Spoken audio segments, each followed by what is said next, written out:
the Trump presidency revealed the dishonorable fact of the president's betrayal of his oath of office, betrayal of our national security, and betrayal of the integrity of our elections.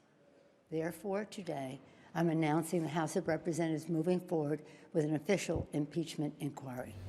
No one is above the law. That is the message House Speaker Nancy Pelosi sent to President Donald Trump today. Meantime, President Trump insists he did nothing wrong. Good evening and thank you for joining us. I'm Mark Hanrahan. Welcome, everyone. I'm Jane McCarthy. Breaking tonight, the House is calling for an impeachment investigation following a whistleblower complaint. That complaint focuses on a July phone call.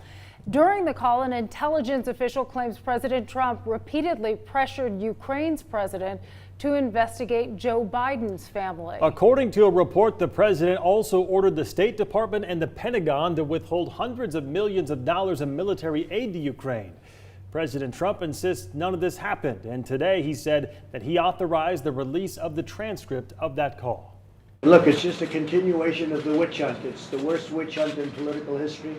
The president is also firing off several tweets in response to the formal impeachment inquiry. He writes, quote, "Such an important day at the United Nations, so much work and so much success, and the Democrats purposely had to ruin and demean it with more breaking news, witch hunt garbage, so bad for our country," unquote. He went on to say presidential harassment in all caps. Lawmakers around the inland Northwest are voicing their opinions on the inquiry.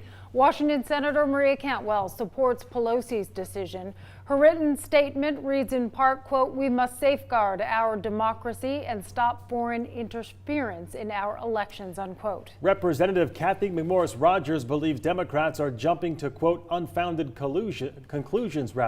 In a statement, she says, "I am pleased the president is being transparent and releasing the transcript of that conversation this week. I will be reviewing the facts before making any decisions on what's best for the American people." Idaho Representative Russ Fulcher also weighing in. He says the inquiry is an act of obstruction by Democrats. Some of you are wondering how impeachment works. Well, it begins in the House. Members vote on whether to bring charges against the president. If a majority approves a resolution, a trial is then held over in the Senate. House members act as prosecutors, senators are jurors, and the Chief Justice of the U.S. Supreme Court presides. A two-thirds majority vote in the Senate is required to remove the president. But that has never happened. President Richard Nixon resigned before he could be removed, and Presidents Andrew Johnson and Bill Clinton were impeached by the House, but not convicted by the Senate. Back in April, President Trump said he would ask the Supreme Court to intervene if Democrats tried to impeach him. But that's against the Constitution. The Supreme Court has no power to overturn Congress's decision. All of this has happened in the last 3 hours with new developments expected. So we'll be updating this story throughout the evening and into tomorrow, right here on KREM 2 News, also on the KREM 2 app. Well, a new report released by the U.S. Office of Special Counsel claims FAA safety inspectors who work on training requirements for Boeing 737 MAX pilots were not properly trained. Those are the very people who are supposed to assess and certify pilots. Investigators also found the FAA misled Congress about this training.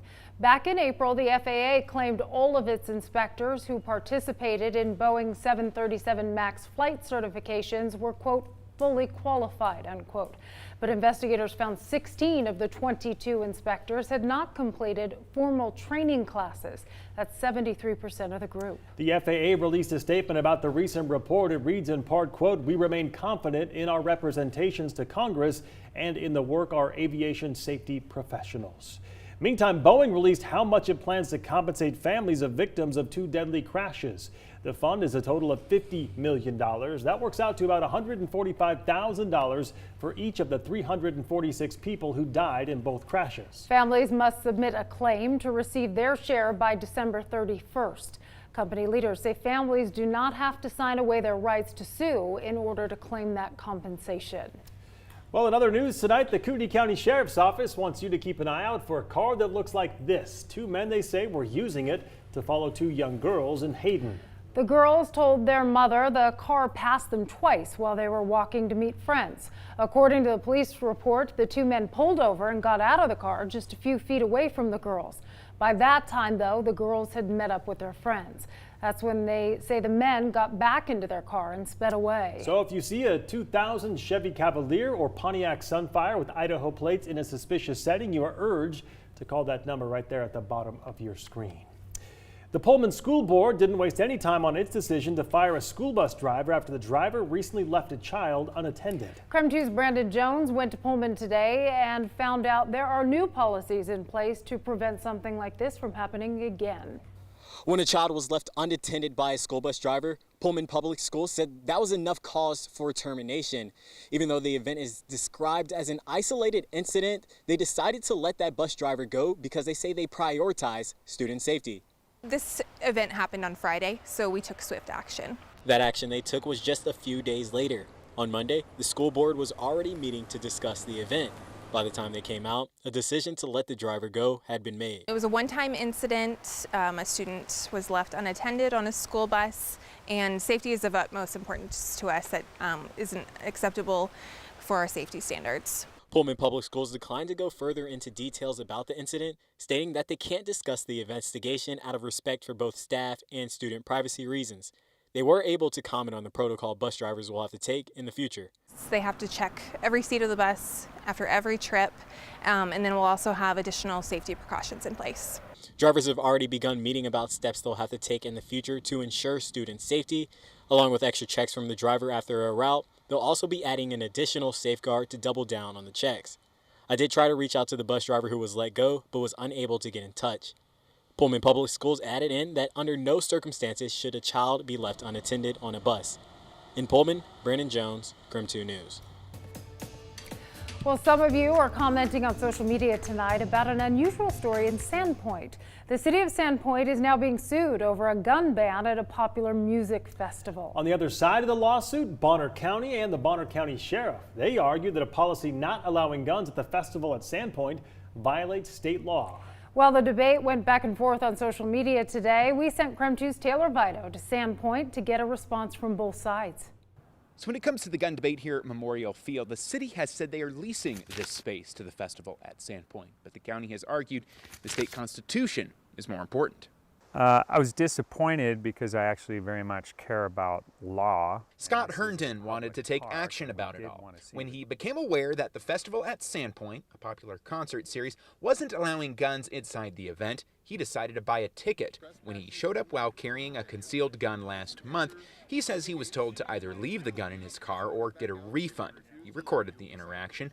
Since War Memorial Field is public property, he says such a ban violates state law. Well, number one, we are a right to carry state, but we're just going about our lawful business and want to attend a concert just like anybody else who's not carrying a firearm. Bonner County's head lawman heard of what was going on and wasn't necessarily happy. The thing is you have a right in Idaho to be able to protect yourself and to protect your family. So last week, Sheriff Darrell Wheeler and the county sued the city of Sandpoint over the festival's policy.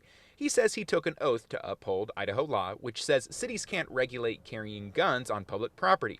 It's not that I'm taking sides on the festival or the county or the people. I'm standing up for the rule of law and what the Constitution says. While the city is named in the suit, they say the gun ban is a decision made by festival organizers, not them. You know, again, we don't have a policy banning firearms on city parks. The city says they essentially enter into a business agreement with festival organizers. The festival is technically a separate nonprofit. The city's position is that we lease the property to a private entity, the festival at Sandpoint, and it's under their policy and their contract with their vendors, essentially, that they do not allow firearms on the festival grounds. The city added that the festival's no gun policy has been in place for several years, but it appears the issue reached a head this year when organizers increased security measures and informed guests of the ban. The city says some artists require policies not allowing weapons.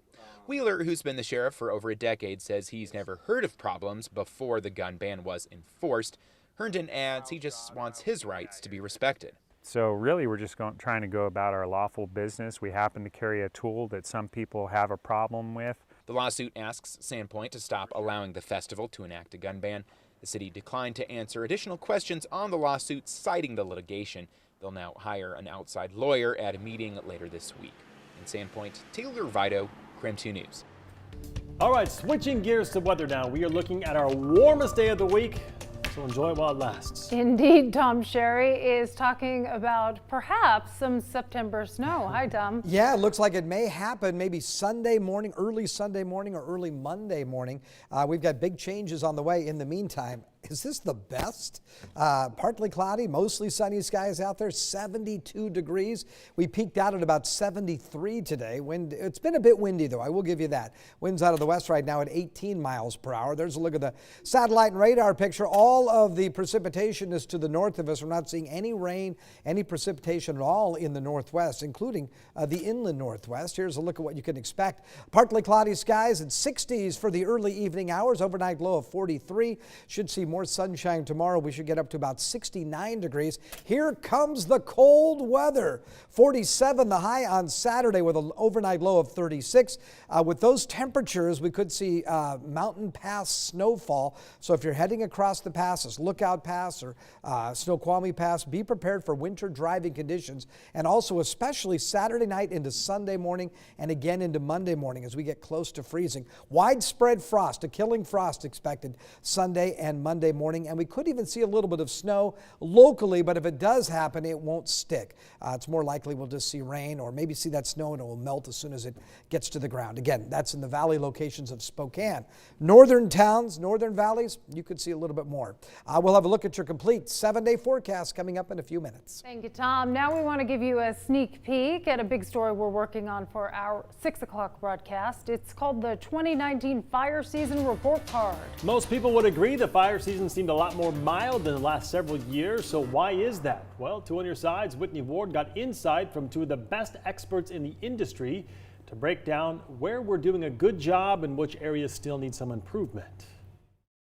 Yeah, there are several other areas where firefighters agree we need a lot more work, but it's pretty clear we got a passing grade in the weather department this year. And that's not just in Washington, but in Idaho too. It helped keep countless acres from burning and save taxpayer money, but it also allowed firefighters themselves to focus on other critical tasks. Our fire guys do help out with the timber program. It does free them up to do a few other projects, thinning projects, hazardous fuels reduction projects. We were able to go out and help our neighboring states.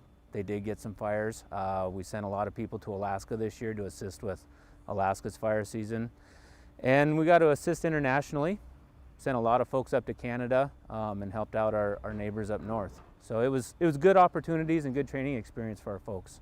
So that is just one aspect of this year's fire season. I'm going to be breaking down the rest of it tonight at 6 o'clock, so make sure and join us right here on KREM 2. I'll see you then. Mark, Jane.